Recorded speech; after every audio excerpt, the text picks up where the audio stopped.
like the Lip Bar, a company selling colorful and bright lipsticks. During their pitch, none of the sharks showed any interest in the company, assuming that it would not succeed. Kevin O'Leary even went as far as calling one of the founders cockroaches for what he thought was a terrible idea. Cockroaches? He called these women, yo, this gotta be a little racist. This gotta give some racist tint to it, you know what I'm saying? He sees these two black women up here and calls one of them cockroaches? Hey guys, what's going on? Welcome back to the channel. In today's video, we're gonna be reacting to Shark Tank is Worse Than You Thought by Internet Anarchist.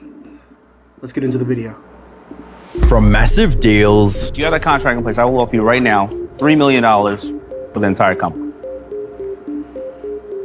Wow. To brutal beatdowns... Mark, are you allergic to positive, negative ion stuff? No, I'm allergic to scams.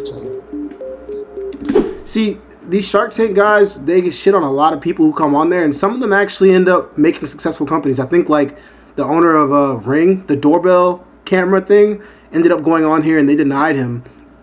And nobody gave him a good offer, and he ended up becoming richer than almost everybody on the show. Just an interesting fact. Seriously, this is not new. It's been disproven. It's a joke. It's a scam. It's not real. I'm out. And crazy crash outs. I would take an offer from anybody besides Mr. Wonderful.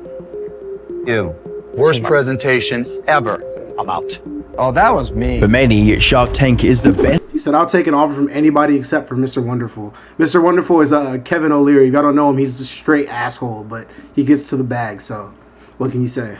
Show on TV, and it's easy to see why. It has a predictable yet entertaining format with plenty of drama, suspense, and jaw-dropping moments that leave you glued to your screen, something that's apparent from their views on YouTube alone. What most people don't realize, however, is that beneath the show's spectacle lies a world of manipulation, exploitation, and life-threatening scams. Hi, I'm the Internet Anarchist. I create weekly YouTube documentaries, and today, we'll be doing a deep dive into the dark underbelly of Shark Tank. Everything wrong with the show, its sharks, and the contestants. Now, some of these missteps can be chalked up to nothing but mistakes. But, as you'll see by the end of this video, a few of them were deliberate offenses that ended up ruining lives. He wiped out our business bank account. There was about $100,000 in there at the time, and he mailed us a check for $8,000. For those who haven't seen the show before, Shark Tank is a reality TV show where aspiring entrepreneurs pitch their business idea to a panel of wealthy investors known as sharks. I used to love Shark Tank growing up. Like, I've always been a business-minded person. I've always started different businesses as a kid, even into my adulthood. So Shark Tank was like an inspiring show, watching people go on there and get deals for their businesses, and just seeing cool business ideas to start. Great show. In hopes of securing a life-changing deal, the show first premiered in 2009 as the American adaptation of the Japanese show Tigers of Money. 無国籍ファストフードのお店をしたいと思っています。 The same Japanese show inspired the UK's Dragon's Den as well. While the concept was quite similar, the mere idea of someone potentially making it big thanks to the shark's investment was surprisingly gripping. Viewers also tuned in for every episode to see what creative ideas or products contestants would bring up. In the 80s, there was the Rubik's Cube. Now introducing the toy of the future. Zipstring! The American version also cut down the hours of boring business negotiations into a more fast-paced, high-stakes back and forth between the sharks and the entrepreneurs. This helped Shark Tank gain mass appeal, making it more and more popular with each new season. However, despite its immense popularity, the show has some glaring flaws that are impossible to overlook. For starters, the sharks aren't nearly as shrewd as they claim to be. Sure, they have the business know-how to sometimes land massively successful deals, like the Scrub Daddy. I'm gonna take the Scrub Daddy, and you're gonna see it's just gonna attack right into that burned-on mess, scrubbing it right off. And remember, I'm just using water here. There's no chemicals at all, and it's gonna cut right through that. It won't scratch any of your surfaces, but it will clean them. I've sold the Scrub Daddies before when I had an Amazon business. I still can't believe people went crazy for something as simple as a sponge, but I don't know. Beautifully. Now, Scrub Daddy's not really smiling anymore, so I'm gonna put him here in the warm water, and in just a couple seconds, voila. He's back to bright, fresh, and clean every time. It's literally a sponge. It's literally a sponge. Greiner invested over $200,000 for a 20% stake in the company, and it paid off. I'll go to 20. We got a deal. Got a deal. All right. Good. Way to go, Aaron. Woo! Congratulations. Thanks, Laura. I'm so excited. They invested in this but didn't invest in the Ring doorbell. Keep that in mind. GrubDaddy became a bigger success than Lori could have ever imagined. By 2024, it had already sold over $700 million worth of products. Unfortunately, for a show about experienced rich business people making smart investments, GrubDaddy is a rare exception rather than the rule. There are the odd successes here and there, but so many more investments crumble the moment the publicity from a Shark Tank appearance fades away. However, even more frustrating than the failed deals are the ones that all the sharks rejected, only for those companies to explode in popularity and prove them all wrong. Just like I was saying, these guys are great business people, but some of the decisions they make are honestly stupid, bro.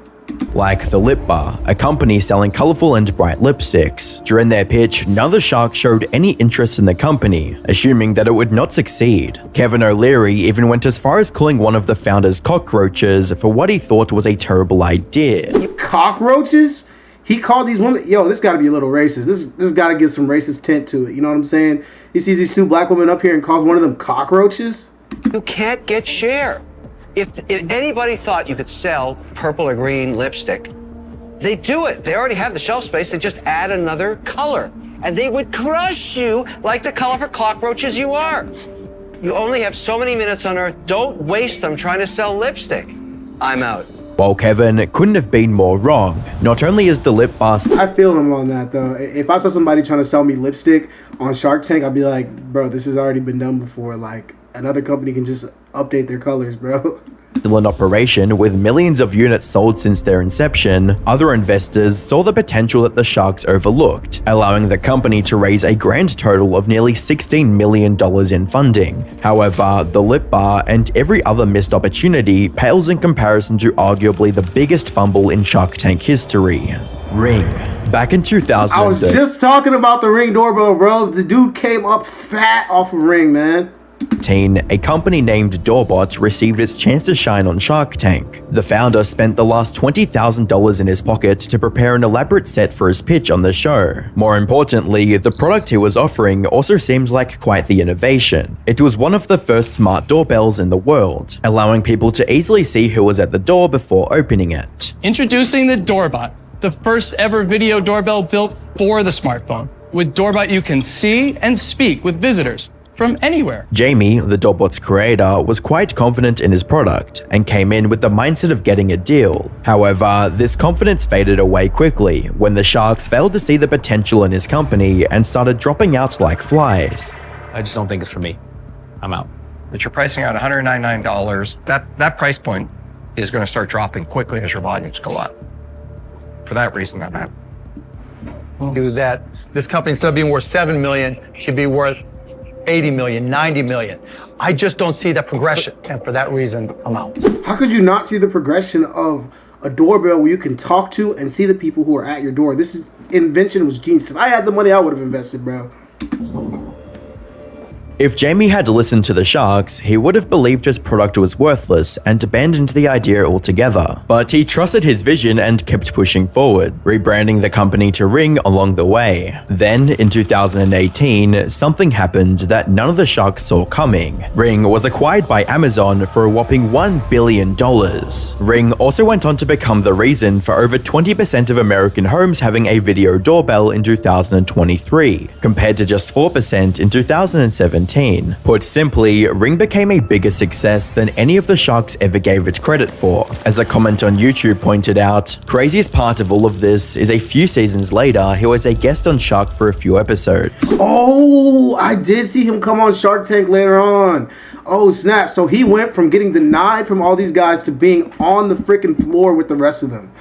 That's crazy. Don't let a few people who don't understand your vision decide your fate. In the end, Jamie likely had no regrets about how things played out. But what if he actually landed a deal? Well, there's a good chance that nothing would have changed, because as it turns out, many of the deals you see on the show don't actually happen. This might sound unbelievable, but it's true. There are so many examples of deals that happen on air only to fall apart after the cameras have stopped rolling. One of the most common reasons behind these failed deals is sadly the shark's greed. Take Show No Tell for example. Shelley appeared on Shark Tank in March of 2013 with her 2 children to pitch her idea for a new type of beach or water park. What this looks like African outfits. I don't know, maybe I'm just being racist, but this looks like a bunch of white people in like African clothes.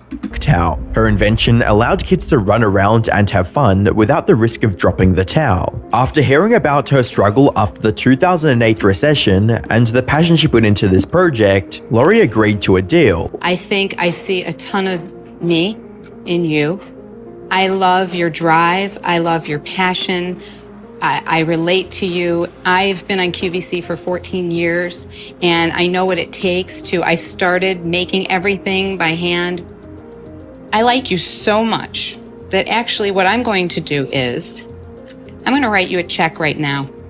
Oh my God. She cut Shelley a check of $75,000 for 25% equity, $25,000 more than she had originally asked for. This is a dream scenario for any Shark Tank contestant, the best outcome they could hope for. But for Shelley, what seemed like an act of kindness from Lori ultimately cost her the entire business. $75,000 for 25% is honestly nothing, bro. Like that's a fat chunk of the company to be giving up. If you think this is going to be a multi-million-dollar company, giving up 25% equity for only $75,000 is crazy.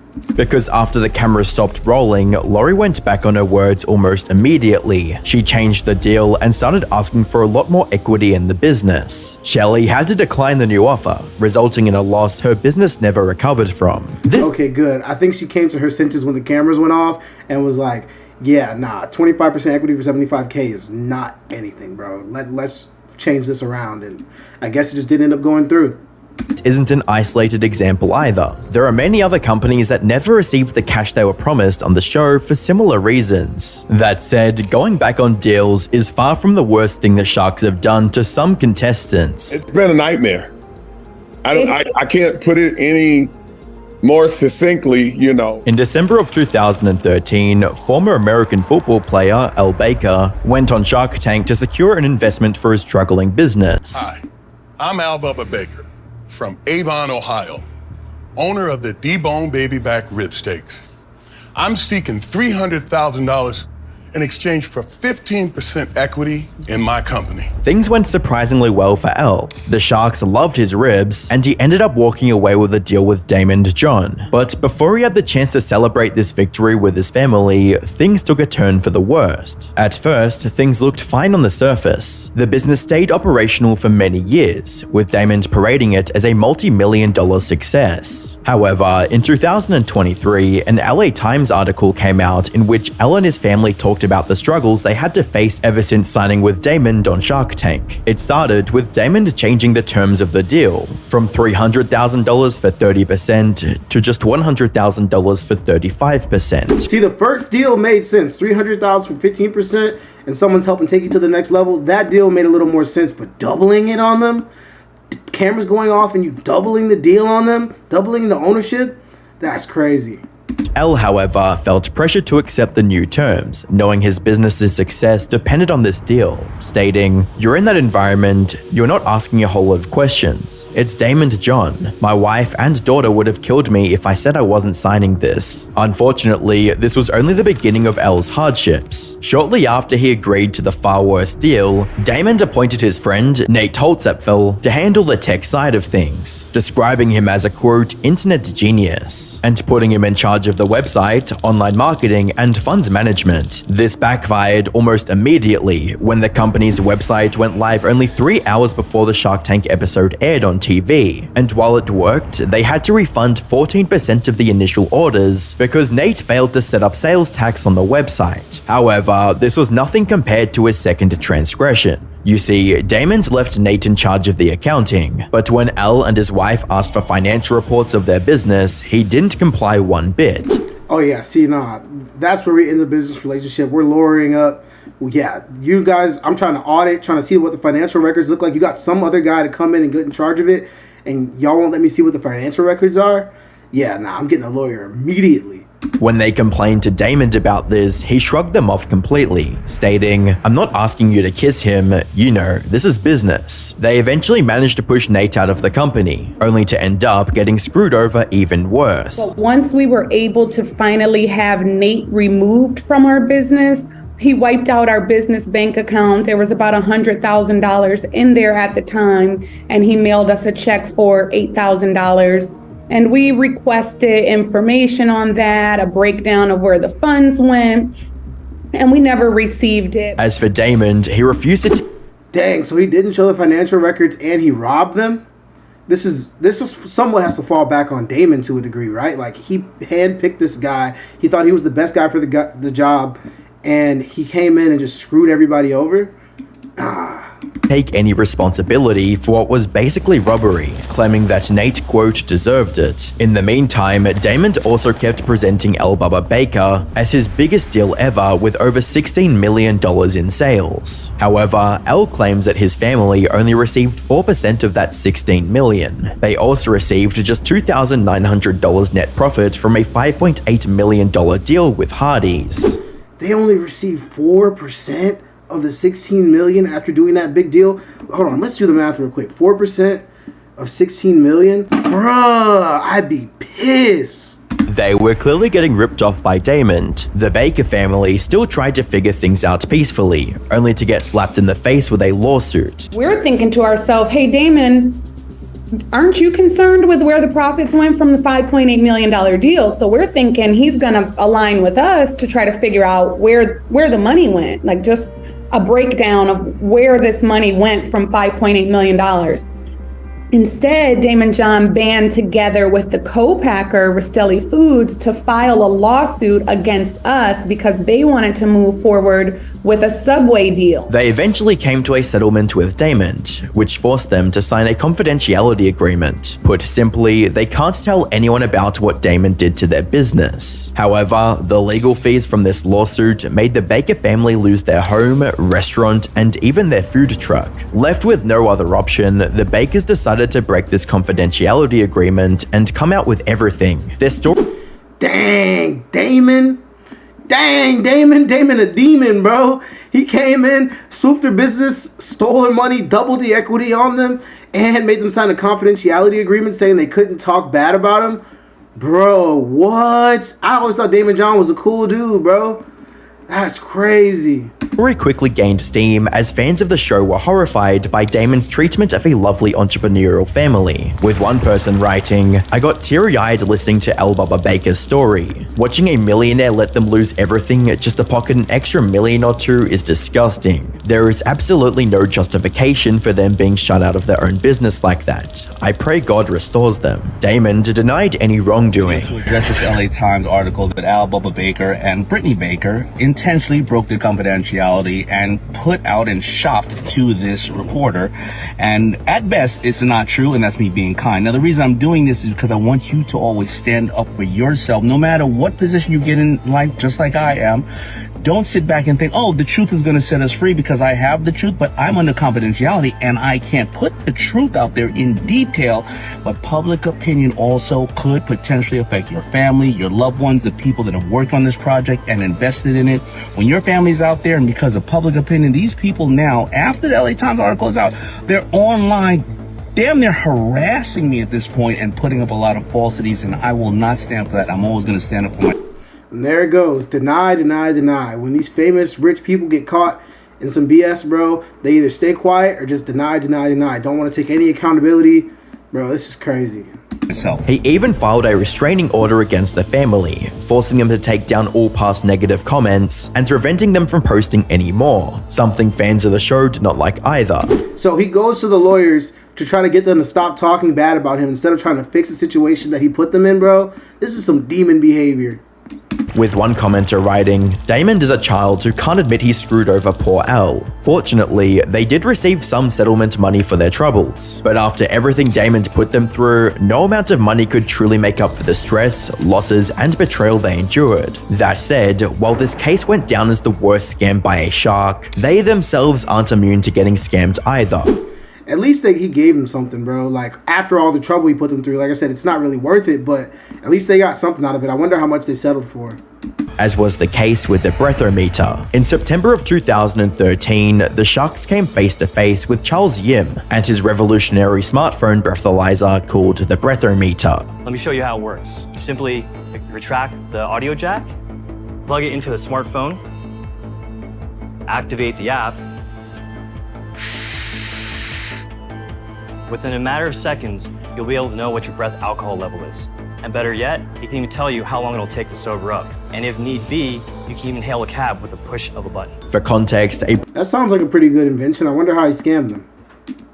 breathalyzer is a device that measures the amount of alcohol in a person's system, commonly referred to as blood alcohol concentration, or BAC. The problem with traditional high-quality breathalyzers at the time, however, was that they were not only expensive, but also bulky and inconvenient to carry around. Charles's breathometer solved both of these issues. The Sharks were so impressed by his little invention that, in an unprecedented move, all 5 Sharks invested in the company at the same time. I accept. All right. He got everybody to invest in him. I get it's a good invention, but everybody at the table? Sheesh. Wow. That's great. What they didn't know was that this would go down as one of the biggest mistakes in the show's history. As a comment on YouTube puts it, little did anyone know Charles was the real shark in that room. Long story short, Charles was lying through his teeth. His breathometer did not work as advertised. Inaccurate readings, a buggy app, and a device that barely worked. These issues were all over the barrage of negative customer reviews. As one user on Best Buy puts it, "This product sounds cool but doesn't work at all. No matter what device I tried to put it on, it just didn't work. The app is not compatible with any device I had, and I read similar reviews on other websites about how it didn't work after an update." Charles, however, had no intention on fixing it anytime soon. Instead of working on improving the app and the hardware, he was instead living it big with the money he received from the Sharks. The guy, Charles, I look at his Instagram and he'd be in Bora Bora. And I look at his Instagram. This guy's shit. Yes. What? 2 weeks later, and he'd be in Vegas partying, you know.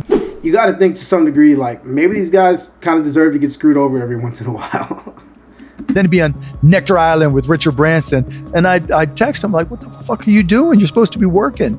Oh, no, I'm networking. Next thing you know, all the money's gone. Nah, bro was living his best life. What are we talking about here? He got that check and said, all right, I'm out. Finesse made him think they bought a genius company and just went on the best vacation of his life. The Sharks lost the money they invested in his company. That being said, multi-millionaires and billionaires losing a few $100,000 each wasn't the real problem with the breathometer. The real issue was that its failures put innocent lives in danger. You see, breathometer understated users' BAC levels, which is misleading at best and disastrously dangerous at worst. Yeah, that calls for a ton of lawsuits, bro. Imagine being out at a bar and you're actually trying to be responsible. You got this thing on your keychain and you're like, okay, cool, guys, I'm gonna just to make sure I'm safe to drive tonight, let me go ahead and blow into my breathalyzer, and it comes back as 0.001% alcohol, and you're like, yeah, I'm a little wobbly, I'm a little loose, but I feel good enough to take the drive home, and you hop behind the wheel and crash. Dude, what? Straight lawsuits. According to the FTC, the company claimed their devices can measure BAC levels from 0.02% to 0.25%, yet they never tested them for beyond 0.02%. Imagine what would happen if somebody became intoxicated and their breathometer suggested they could drive. It likely would not end well at all. So, by airing the breathometer episode without verifying its legitimacy, the Shark Tank producers were partly responsible for whatever accident might have happened. Not to mention the Sharks who kept promoting it afterwards in hopes of making their money back. In the end, the breathometer company had to refund every customer, making it one of the biggest failures in 16 seasons of Shark Tank. Which brings us to the present day, and the big question is, are the Sharks and the show's producers doing anything to make things right? Well, not really. Some of the sharks have found a new way to make money, selling out to literal scams. Damon John, for instance, happily promoted Jason Bond Picks, an online course selling scammer. Damon John also endorsed Jason Bond Picks, which, if you guys know stocks, you know what a joke that guy is. All right, listen, before I contacted Jason, I'm a shark, right? You know I have no problem about, ripping somebody apart or just saying I'm out. No, you're a sellout for money. That's exactly what he is, bro. At least with Damon, you can make the argument that he did vet Jason and found him completely legit. Even though there's no evidence for that being the case, it's still possible. Kevin O'Leary, on the other hand, is doing something even worse. He's recklessly endorsing any brand that comes his way without stopping to consider for a second whether he's promoting a scam, all for the low price of just $1,200. Bro, I'm pretty sure Kevin O'Leary's a billionaire, if not a millionaire. He's promoting companies without any background checks for only $1,200, bro. Like, you don't even need the money at that point. Or maybe he's down bad and we don't know. He invested in too many bad companies and he's lost too much. But $1,200, bro, have some respect. I can't even tell you how many people lately I've seen do this, where they get Kevin O'Leary specifically. He's like the king of this. Of these fake shout-outs. Hi, Mr. Wonderful from Shark Tank here. Has sold nearly 1,000 different products on Amazon alone. Check out Sophie's book. Thank you for the kind words, Kevin. There it is. You can pretend like the endorsement was all natural. What? I paid for it? What do you mean? This is just what Kevin O'Leary, me and Kevin O'Leary, we're just tight like this. We're just tight like this because he never says it's a sponsorship. He just says it's a shout out. So you can do what this lady's doing and put it in your YouTube ad. Oh yes. Dude, he has sold out the soul of this show and just been like, hey, it stood for real people making real companies. Forget all that. I'll sell you I'll sell you a shout out for $1,200. You kidding me? Coffeezilla looked into this back in September of 2020, over 4 years ago, and Kevin is still doing the same thing. The only difference now is that he's upped his price to $1,500 instead. As obviously way more worth it. $300 more. Now it's worth it, definitely. For the show itself, it's not doing much better either. The thing is, at its core, Shark Tank has always thrived on one simple yet powerful idea: hardworking entrepreneurs getting what they deserve and going from rags to riches. It's the kind of feel-good story audiences love, but that magic is starting to fade. Instead of scrappy underdogs with groundbreaking ideas, more and more new contestants are already well-connected, financially secure, or outright wealthy. One of the most blatant examples of this was when Arnold Schwarzenegger's millionaire son and his already successful ex-wife appeared on the show and landed a deal. Hi, Sharks. I'm Maria Shriver, and this is my incredible son. And hi, Sharks. I'm Patrick Schwarzenegger, and obviously this is my amazing mother, but she's also my business partner in our new venture, Mosh. Yet, despite all of this, Shark Tank isn't going anywhere. Even with its flaws, the show is still widely popular as ever. Its base format is just a bit too entertaining to fail. Watching ambitious entrepreneurs pitch their ideas, whether brilliant or ridiculous, will always be captivating. It's also why even parody videos based on the show rack up millions of views. People love the concept despite knowing it's flawed. Unless something truly catastrophic happens, Shark Tank will keep going strong. Even then, if one of the sharks faces a major scandal, they're easily replaceable. So as long as there are businesses to pitch and deals to be made, the show will always find its way to stay afloat. Alright, that's it for today's video, guys. I hope y'all enjoyed. Make sure to like, comment, subscribe. Let me know in the comments below. Do you guys think these sharks are actually really good business people, or just people who came up off one business and are just throwing money and seeing what sticks? Do you guys think that they were right for screwing those people over? Yeah. Make sure to like, comment, subscribe, guys.